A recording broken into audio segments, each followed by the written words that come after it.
In this chilling, true crime story, we delve into the disturbing events surrounding the tragic death of Alessandra Matuzzi.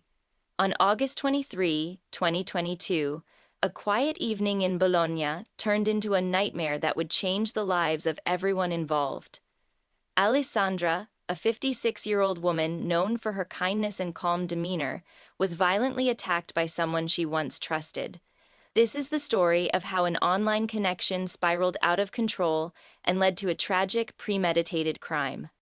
It was around 6 p.m. on August 23, 2022. Alessandra was on her way home to her apartment on Via del Copellino in northern Bologna. It seemed like any other evening, quiet, unremarkable, and filled with the mundane routine of a typical workday. She was chatting with her younger sister Stefania on the phone as she walked towards the entrance of her building. But soon, things took a dark and unexpected turn. Alessandra's sister heard strange noises coming from the other end of the call. There were rapid footsteps, thuds, and what sounded like a physical altercation. The sounds of Alessandra's screams filled the line before the call abruptly cut off. Alessandra was a compassionate and emotionally aware woman, loved by her colleagues and friends.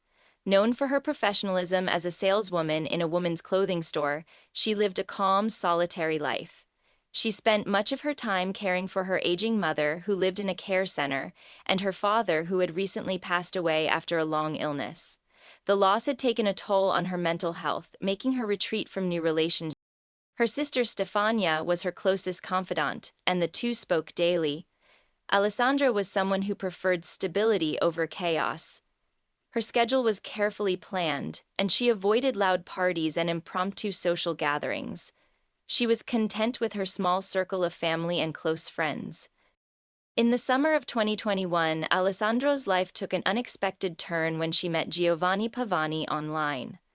Giovanni was a 26-year-old professional soccer player and part-time model. He appeared charismatic and confident, always posting about his training, modeling, and travels on social media. He seemed like the ideal young man, fit, stylish, and well-connected. Alessandra, despite the 30-year age gap, began communicating with Giovanni. Their initial interactions were casual, with Giovanni sharing his past health struggles, which resonated with Alessandra.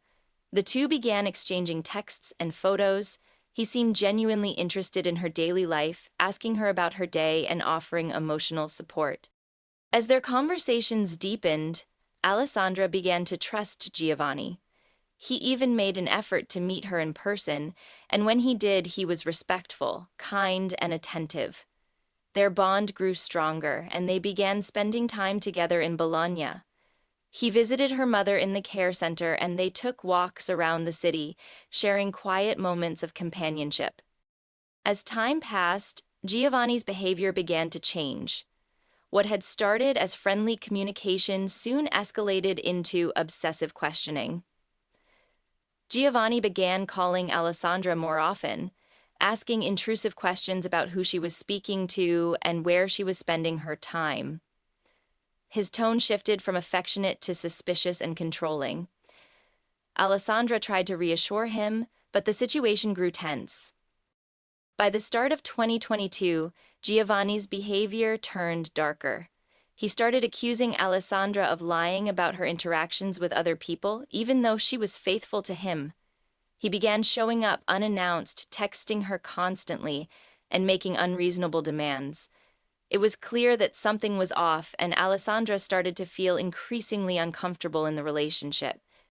Things worsened when Alessandra discovered that Giovanni had hacked into her online accounts. He had changed the passwords for her email and social media accounts, gaining control over her personal life. He also installed spyware on her phone, giving him access to her private conversations, messages, and online activities. This digital surveillance was not a coincidence. It was a deliberate, planned invasion of her privacy. Giovanni's control didn't stop there. He demanded that Alessandra send him video updates of her surroundings every 10 minutes. He became possessive and threatening, accusing her of dishonesty whenever she failed to comply. Alessandra was no longer living in a relationship. She was living in a cage, constantly watched and manipulated. As the months went by, Giovanni's stalking escalated from digital harassment to real-life intimidation. Neighbors reported seeing him waiting outside her building, watching her windows for hours, and even attempting to break into her apartment. His presence was felt everywhere, and Alessandra began to fear for her safety. He even started damaging her property, cutting wires in her car, tampering with her electricity, and making her feel constantly on edge. The harassment continued despite Alessandra's attempts to distance herself from him. She sought help from the police, but their response was slow and inadequate. Alessandra's fears grew as Giovanni's behavior became more erratic and dangerous. On August 23, 2022, Giovanni Pavani made his final move. He traveled to Bologna without informing Alessandra. He waited for the right moment, watching her return home after work. As she approached her building, still on the phone with her sister, he ambushed her. The sounds of their struggle were heard by her sister before the call was abruptly cut off. Giovanni attacked Alessandra with brutal force. He struck her repeatedly with a hammer, breaking its metal head off in the process. The violence didn't stop there. He continued to assault her with a heavy cast iron bench. By the time the police arrived, Alessandra was already dead. The injuries were catastrophic, at least 20 different wounds, many of which were fatal. Giovanni Pavani remained at the scene of the crime, sitting calmly by the door, awaiting his arrest. He showed no signs of remorse or fear. When questioned, he simply remarked, "Good thing you came." His cold, calculated demeanor only reinforced the chilling reality of his actions. In the days following the murder, police uncovered his digital journal, which revealed his premeditated plans to kill Alessandra. He had meticulously prepared for the crime, writing about the tools he would use and the steps he would take to ensure he succeeded. The journal entries, along with his actions, painted a clear picture of a man consumed by jealousy and a desire to regain control. In the wake of Alessandra's death, Giovanni's defense team argued that he suffered from mental health issues, specifically delusional jealousy. However, experts disagreed, determining that he knew exactly what he was doing and had the mental capacity to control his actions. The court found him guilty of murder, and he was sentenced to life in prison. Alessandra's family and friends were left grappling with the senselessness of her death.